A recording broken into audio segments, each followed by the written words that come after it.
time structure. Now, this is for really just those of you who are working from home, because if you're leisuring from home, setting a time structure around when you're going to be binging on Netflix, Facebook, any social media, you've got to be pretty committed for that.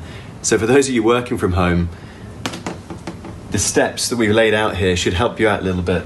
Firstly, when are you going to work? When are you most productive? When are you most creative? For me, I personally like to get going in the morning. Then there's a period of time that I decrease my productiveness, which is predominantly food related.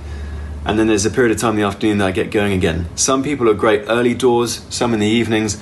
Work out when's best for you. B, designate an area for work.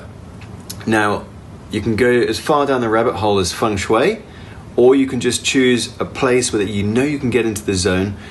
It might be sort of away from everyone else. Temperature's good, not too light, not too dark, got enough space to be able to put everything in, and that you can return to each day and kind of get into a bit of a zone. C, definitive start and finish times.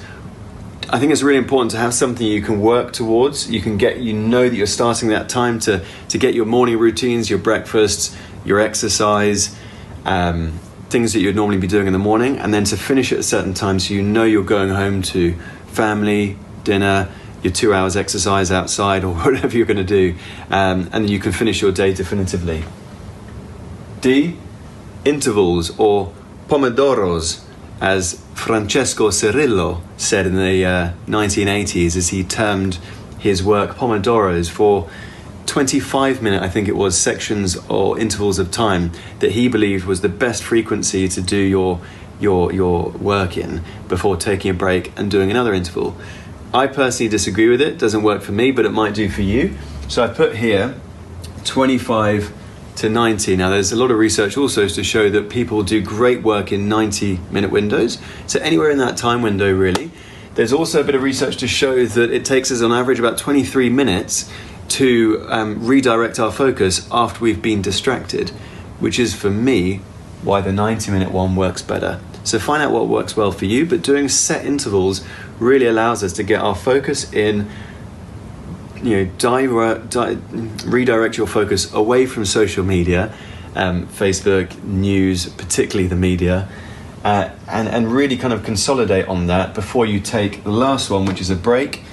Key thing for a break is to set a goal, a non-negotiable. Now, you probably wouldn't wake up in the morning and not put your clothes on and walk to work naked. Now, you can do that at home, and some of you may well be doing it. I would probably make it a non-negotiable that I put clothes on.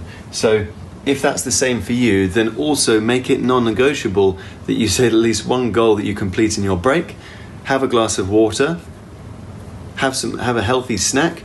If you were to do something like an exercise, maybe 10 push-ups, if you were to use a work format of 90-minute segments, to give you an example, and to start at 9 a.m., take a half an hour break in between, where in that half an hour break you do 10 push-ups. By the time you get to 5:30 in the afternoon, with an hour's lunch, you would have done 40 push-ups. And if you're doing that every day, you're going to get quite strong, and you should still have a beach body by the time this whole thing's over. I hope that's helpful, and I hope you structure your day well. If you have any great tips, please let us know, because we'd love to learn too.